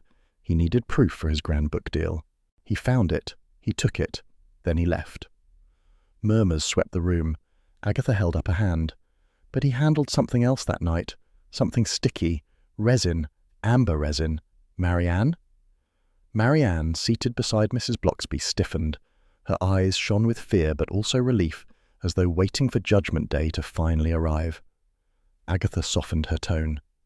Ladies, Marianne placed a harmlessly sticky cloth in the church loft to deter Hardwick from rummaging. It was petty, it was foolish, but it was not murderous. Marianne's breath hitched. Several WI members frowned sympathetically. Even Doris shifted uncomfortably. He touched it, Agatha said. Probably licked his fingers like the unhygienic man he was. Resin irritated him, but resin didn't kill him. Bill Wong stepped forward from the back where he'd been leaning. Miss Raisin is correct. The resin played a part, but it was not the fatal blow. Doris looked wounded. Then what did kill him? Agatha folded her arms. His own arrogance. He confronted someone that night, someone who realized he had recovered the real amulet, someone who feared exposure, someone who pushed him too hard in the heat of argument. The hall fell utterly still. Agatha let the silence stretch. Not dramatic, purposeful. An accident, she finished quietly. Complicated by fear, stress, and confrontation, but not murder. Mrs. Bloxby spoke softly. Marianne acted from fear and loyalty. Hardwick acted from pride, and the rest was misfortune. Marianne broke then, quiet, shaking sobs. Mrs. Bloxby wrapped an arm around her. Agatha turned to the hall. Marianne is not a criminal. She is not cursed, she is not wicked, she is someone who snapped under the weight of a bully. Roy Silver arrived late, slipping in like a brightly dressed ghost. Did I miss the confession? Sit down, Roy, Agatha said, preferably silently. Roy flopped into a chair. Tragic heroine, confirmed. Doris bristled. She frightened a man to death. No, Agatha corrected sharply. Hardwick frightened himself to death. He pushed, manipulated, humiliated, and finally provoked the wrong person. Marianne's cloth was incidental. Bill nodded. Her statement supports the forensic timeline. This is no longer a search for a murderer. It is a matter of legal classification, and the law will handle it rationally. Marianne wiped her eyes. I only wanted him to leave Uncle alone. And you should never be punished for protecting family, Mrs. Mason declared, surprisingly fierce. Agreement rippled across the room. Even Doris looked chastened, reluctant but chastened. Well, she muttered, if Mrs. Blocksby forgives her, then I suppose I might. Generous, Agatha said acidly. A miracle in beige. Doris pursed her lips but said nothing else. Agatha surveyed the hall. Ladies, the truth is out. No more whispers, no more speculation. Marianne has suffered enough. Mrs. Blocksby rose. Let us offer kindness now, not judgment. The WI, fickle, dramatic, devoted to propriety, responded with a soft wave of nods. Chairs scraped gently as women moved toward Marianne, offering murmured comfort, sympathetic squeezes of her hands, and, naturally, cake. Roy leaned toward Agatha. You were magnificent, like a moral gladiator. I'm exhausted, Agatha muttered. Charles, who had slipped in beside her, offered a small smile. But right. Agatha ignored the tug of warmth that brought. Later at home, Agatha shut the cottage door behind her and exhaled deeply. Her shoulders, tight all day, finally softened. She towed off her shoes and collapsed into her favourite armchair. Hodge appeared instantly, tail high, as if reporting for emotional service. He leapt onto her lap, turned 3 circles, and settled like a warm loaf. Agatha stroked his back. Well, darling, justice is messier than murder sometimes. Hodge blinked, unimpressed with human dilemmas. Tomorrow we deal with the final aftermath, she murmured. The kettle clicked off in the kitchen. Steady, familiar. Hodge purred, settling deeper into her lap. Agatha let her eyes drift shut. For tonight, at least, the village was quiet. Agatha Raisin, you owe me an apology. That was Doris Simpson's opening bellow as Agatha stepped into the village shop the following morning. A lesser woman might have flinched. Agatha simply raised an eyebrow. For what? She asked coolly. Rescuing the village from ignorance. You're welcome, Doris huffed, for making me think you were in possession of a cursed artifact. Agatha snorted. Doris, you think tinned peaches are cursed if the label's crooked? A few shoppers choked back laughter behind the cereal display. Agatha felt some of her battered pride stitch itself back together. Mrs. Mason piped up from the butcher counter. Glad to hear it wasn't your fault, Agatha. We all said so. Doris glared. We did not. Mrs. Mason shrugged. Well, I did, and Alma did, and the vicar's wife said something very wise and soothing, so that counts as support. Agatha allowed herself a modest smile. She would never admit it aloud, but her reputation mattered to her more than she liked to admit. Being at the centre of a village scandal was thrilling when she was solving it, not when she was accidentally starring in it. Charles Frayth entered just then, wearing an amused expression as though he'd been listening from outside. Ah, he said, I see Carsley has returned to its usual morning sport, blaming Agatha for everything that isn't nailed down. Everything is nailed down, Doris muttered. Well, Charles countered cheerfully, nails tremble in her presence. Agatha shot him a look. Are you attempting flattery or mockery? A blend, he replied. You wear it well. Agatha felt heat prickle her cheeks. She turned toward the dairy section with unnecessary interest. I survived public humiliation, Charles. I'm not undone by yogurt. He followed her. You're remarkably resilient, you know. Don't be sentimental, she said sharply. I'm not, he said. I'm observant. Your reputation took a hit, everyone whispered, and yet here you stand, picking out milk like a warrior queen. Agatha lifted a carton. Warriors prefer semi-skimmed. Charles laughed, warm and maddening. Come on, you know you've come out of this looking rather impressive. Impressive? Agatha scoffed. I publicly flaunted a fake necklace. Yes, Charles said, but you also solved a case the police struggled with, comforted the frightened, and restored village equilibrium. The necklace is irrelevant." Agatha blinked. "You really think so?" "I really do." There it was again, that gentle sincerity she despised precisely because it worked.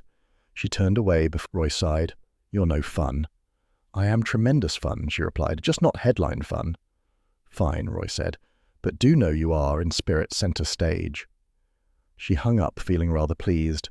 At home, she found Bill Wong waiting on her doorstep, hands in his pockets, expression sheepish. "Agatha," he began, "I wanted to say thank you. Your push helped Marianne tell the truth." Agatha waved this off. She needed someone with force. "You are very forceful," Bill agreed diplomatically. He hesitated. "The CPS may still take some interest, but I've recommended leniency. She didn't intend harm." "Of course she didn't," Agatha said. "Hardwick was a disaster waiting to happen. Anyone could have nudged him." Bill smiled faintly. "And just so you know, your name is entirely clear." Agatha felt another stitch of pride repair itself. "Good." "And," Bill added, "if it helps, quite a few villagers told me they were relieved you were involved. They trust you." Agatha blinked. "They do?" "Yes," Bill said softly, "even when they pretend otherwise." He left her with that thought, and for once it warmed rather than embarrassed her. Inside, Hodge greeted her with an imperious meow, as though demanding to know whether her reputation had been satisfactorily restored. She scooped him up. "Partially, darling, slightly repaired, not perfect." Hodge stretched across her arms like a smug fur scarf. Agatha set him down and made tea, letting the familiar rhythm soothe her. Kettle boil, cup warm, steam rising. The elegant simplicity of a village day returned to normal. She sat, Hodge hopping onto her lap within seconds. "Well," she murmured, stroking his ears, "I survived the humiliation. I solved the case, and I'm still standing." Hodge purred approvingly. Agatha leaned back, letting the quiet cottage embrace her. Outside, Carsley moved on. Scandal resolved, balance restored. Her pride still smarted. It would for days. But her reputation, slightly repaired indeed. And perhaps, she thought with a small secret smile, that was enough. "Absolutely not," declared Bert Jessup, banging the church vestry table with unnecessary force. "We are not reopening that dig. Nothing good ever comes from digging up old things." Agatha, who had only just sat down, muttered, "Speak for yourself. I've rediscovered old jeans that did wonders for my hips." The vicar coughed delicately. Mrs. Bloxby's lips twitched in mild amusement. The emergency parish meeting had been called to discuss Hardwick's original proposal to revisit the 70s excavation site. Now that the scandal had settled and the real amulet remained missing, a few academically inclined villagers wanted to carry on his work, but the majority did not. "We can't stir up ancient nonsense again," Bert insisted. "The 70s were chaotic enough." "Only because you fell into the trench," Mrs. Mason reminded him. "That was sabotage," Bert grumbled. "Or clumsiness. Possibly both." Agatha surveyed the group. Hardwick was hunting notoriety, not history. He upset everyone and left chaos behind. If there's anything of value still buried, maybe it's best left that way. The room hummed with uneasy agreement. One elderly parishioner raised a trembling hand.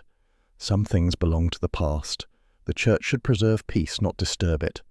Mrs. Bloxby nodded gently. "The purpose of remembrance is honour, not disruption. If a dig causes harm, it becomes its own mistake." Agatha watched the room soften under her influence. Mrs. Bloxby possessed the rare ability to soothe even the prickliest tempers, Doris Simpson included. Doris sniffed dramatically. "Well, I never liked the idea of men with spades traipsing about our graves." Agatha smirked. "You barely like men with teacups." Doris ignored her. The vicar folded his hands. "Let us vote, reopen the excavation, or officially retire the matter." The vote was swift, unanimous. Even the academically curious surrendered to communal peacekeeping. The excavation would remain closed. Agatha felt something unclench inside her. Oddly, protecting the amulet's mystery, rather than exposing it, felt right. Mrs. Bloxby caught her eye, smiling softly. "Not everything needs to be solved, Agatha." Agatha frowned. "I prefer things solved." "Yes," Mrs. Bloxby said warmly, "but sometimes leaving a story where it rests is an act of kindness." Agatha wasn't sure she liked that, but she respected it. The meeting adjourned, chairs scraped, parishioners ambled out into the afternoon light, gossip already blooming in gentle, relieved ripples. The whole village seemed to exhale the lingering tension of the investigation. Charles caught up with Agatha as she left the vestry. "Well," he said, "Carsley returns to its peaceful slumber." "Peaceful?" Agatha scoffed. "Doris is already plotting to take over the flower rota again." "She was born plotting," Charles replied. "It keeps her youthful." Agatha allowed herself a tight smile. "I thought they'd want answers." "They do," Charles said, "but not at the cost of calm. The amulet was never the treasure. They were. Their quiet, predictable village life." Agatha stared at him. "Since when are you poetic?" "Since you dragged me through half of Gloucestershire chasing historians," he said cheerfully. "Trauma changes a man." She rolled her eyes. "Idiot." "You're idiot," he said, strolling ahead before she could react. She followed at a slower pace, considering everything left unsaid. The case was done, not neatly tied, not perfectly satisfying, but settled. Marianne would face minor consequences, not ruin. The village would heal. The amulet, wherever it lay, would not trouble them again. Mrs. Blocksby appeared beside Agatha as if conjured. "You look thoughtful." "I hate feeling thoughtful," Agatha said. "It usually means I'm developing character." Mrs. Blocksby laughed. "You did good, Agatha, truly." Agatha flushed. Praise from Mrs. Blocksby was rare and uncomfortably warming. "I suppose I did," she muttered. Mrs. Blocksby clasped her hands. "Some truths, and some relics, are not meant to be unearthed. Let them rest." Agatha gave a grudging nod. "Fine, but if someone finds that amulet, I fully reserve the right to say, 'I told you so.'" "I would expect nothing less." They parted at the lane, Agatha heading home. Inside her cottage, she slipped off her shoes and dropped onto the sofa. Hodge ambled in with deliberate self-importance, hopped up beside her, and head-butted her arm as if saying, "Well, heroin again?" Agatha scratched behind his ears. "Your mother prevented historical mayhem today. Try to act impressed." Hodge blinked, unimpressed but affectionate. He curled into a warm, purring bundle against her side. The kettle clicked off in the kitchen. Soft, final, reassuring. Agatha let her head fall back. "What remains buried," she murmured, "can stay buried." Hodge responded by settling even more heavily onto her lap, anchoring her to the quiet peace of her cottage, exactly where she belonged. Roy Silver breezed through briefly, then vanished again, leaving Agatha in blessed quiet. Hodge, who had been dozing in regal indifference, opened one eye and immediately closed it again. Even he refused to encourage Roy's theatrics. Agatha crossed her arms. "You're wasted everywhere. It's part of your charm." Roy pressed a hand to his chest. "I bring glamour to your rural gloom, and this is the thanks I get." "You brought noise," Agatha corrected. "Glamour is still pending." Roy sniffed dramatically. "Well, London calls. A producer is simply begging me to consult on a heritage documentary. Very tasteful, very serious. Naturally, they need me." Agatha narrowed her eyes. "And you're going?" "Must I remain in danger of becoming wholesome?" "No, thank you." Roy scooped up his scarf. "But I will say this, Aggie. Your amulet fiasco kept my social calendar alive for weeks. You should embroil yourself in academic scandals more often." "I'll embroil you in something in a minute," Agatha muttered. Roy blew her a kiss, bent to pat Hodge, who dodged expertly, and breezed out of the cottage with his usual hurricane flair. Silence returned like a grateful houseguest. Agatha allowed herself a small smile. Roy's departures were always dramatic, but he meant well. Mostly. She was still smiling when Charles Frayth appeared at the door, leaning with lazy elegance. "Is he finally gone?" "You missed him by seconds," Agatha said. "Tragic for you, delightful for me." Charles stepped inside without waiting for invitation as usual. "I thought I'd check you weren't suffering withdrawal. Roy's energy can be potent." "I'm hardy," Agatha replied. "I survived London PR. I can handle Roy." Charles surveyed her with amused fondness. "You look lighter today." "Do I?" She fussed with her hair. Perhaps the parish decision helped. No more amulet nonsense. "And your reputation?" Agatha bristled. "What about my reputation?" "Restored," Charles said. "Or at least, returned to its usual state. Half feared, half adored." She pretended to scoff, but warmth crept up her neck. Charles moved closer, hands tucked in his pockets. You could return to London, you know. Real cases, real clients, people who don't argue about jam. And leave all this? Agatha gestured around the cottage. The WI would fall apart without someone to terrify them. Charles smiled. So, you're choosing Castley again? Agatha hesitated. She thought of Roy's glittering fantasies, of the city lights she once adored, of the bustle she used to crave. Then she glanced at the worn rug, the familiar armchair, the crooked picture she never quite straightened, and the faint sound of Hodge scratching his post in the next room. Yes, she said finally, I choose Castley. Charles nodded as though he'd known all along. Good. Someone has to keep Doris in line. That woman could undo civilization, Agatha replied. They shared a comfortable quiet. Charles eventually straightened. I should head off. There's only so much emotional sincerity I can manage in one day. Coward, he grinned. You're coward. And with that typical breezy arrogance, he slipped out the door. Agatha remained standing, unsure how much of that comment he meant. She wasn't entirely sure how much she wished he did. She moved to the window, watching Charles stroll toward his car with the casual grace of a man who had never known worry in his life. He waved once, just fingers lazy and warm, before driving off. Agatha shut the door and sighed. London dreams, she murmured. Village realities. And perhaps, she thought, the village realities suited her better than she dared admit. Hodge padded into the room, tail high, demanding presents and food in equal measure. He head-butted her shin with unhidden expectation. Oh, fine, Agatha said. I'll feed you first. You're worse than Roy. Hodge purred triumphantly. She filled his bowl, then made a cup of tea for herself. The kettle clicked off with a tidy finality that seemed to settle the entire house. Agatha sat, watching Hodge devour his meal with determined greed. Traitor, she muttered affectionately. When he finished, he hopped into her lap without hesitation, warm, heavy, and smug, and curled into a perfect furry comma. Agatha stroked his back, feeling the soft rise and fall of his breath. Castley. Tea. A quiet evening. Charles's words echoing faintly. Yes, she thought. She'd chosen correctly. The firelight softened. Hodge settled deeper. Agatha closed her eyes. For once, everything felt precisely where it belonged. Hodge, get off my chair this instant. Agatha stood in the doorway of her sitting room, arms planted on her hips. Hodge sprawled luxuriously across her favourite armchair as though posing for a portrait, opened one eye and offered a slow, insolent blink. Oh, don't pretend you're deaf, she huffed. Hodge stretched, displaying a level of feline self-satisfaction that suggested he had absolutely no intention of moving.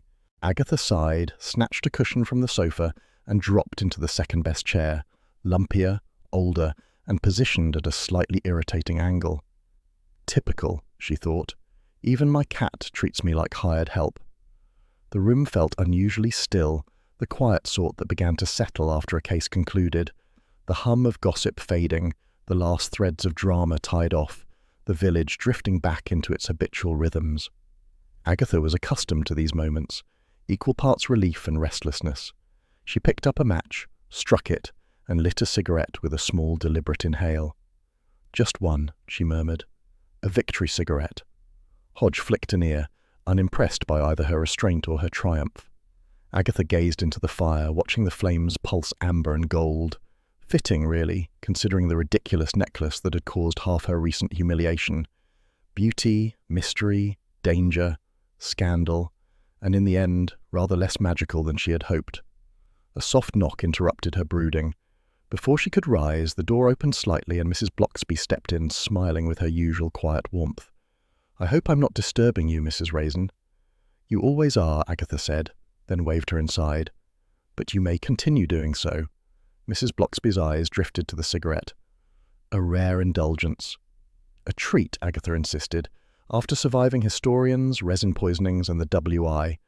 Mrs. Bloxby laughed softly. A formidable trio. She perched on the edge of the sofa. I thought I'd check on you before evening service. It has been quite a week. That's one way to put it. Agatha tapped ash neatly into the tray. Everything back to normal now. As normal as Castley gets, anyway. Mrs. Bloxby looked toward the fire. Peace suits you. Agatha bristled instinctively. I don't need peace. I need excitement, danger, challenge. Of course, Mrs. Blocksby said kindly, but rest suits you as well. Agatha scowled at the compliment, unsure whether to accept or reject it. Mrs. Blocksby carried on gently, as though delivering a well-timed moral to a parable Agatha had not realized she was living.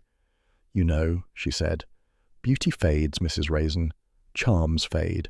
Even scandal fades. But truth. She touched the back of the sofa lightly. Truth ages better than beauty ever could. Agatha blew out a slow stream of smoke. Are you calling me old? Mrs. Blocksby smiled. I'm calling you honest. Agatha made a doubtful noise in her throat.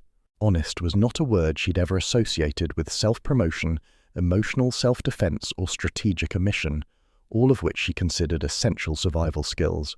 But still, the sentence lingered. Truth ages better than beauty. Well, Agatha said at last, truth never won anyone a beauty contest. Perhaps not, Mrs. Blocksby agreed, but it wins something better. She stood, smoothing her skirt. I'll leave you to your evening. Agatha nodded. Thank you. For everything. Mrs. Blocksby gave her a gentle, knowing look. You'll be all right, Mrs. Raisin. You always are. With that, she slipped out, closing the door with the quiet care of someone who understood solitude as well as company. Agatha sat for a long moment, cigarette burning low, fire crackling softly. Her eyes drifted again to the flames, amber glinting, shifting, impossible to hold. Beautiful, yes, but fleeting, always fleeting. She stubbed out the cigarette, exhaling the last of her smoky thoughts. Hodge chose that moment to abandon the good chair and pad over to her. Without ceremony, he leapt into her lap, kneaded twice, and settled with a pleased sigh. Oh, so now you want affection, she muttered, though her hand went automatically to stroke his warm fur. The kettle clicked off in the kitchen. The firelight softened. Agatha let her shoulders drop. Truth ages better than beauty, she repeated quietly. We'll see about that. Hodge purred louder, curling closer, and in the amber glow of the firelight, Carsley felt, just for tonight, exactly enough.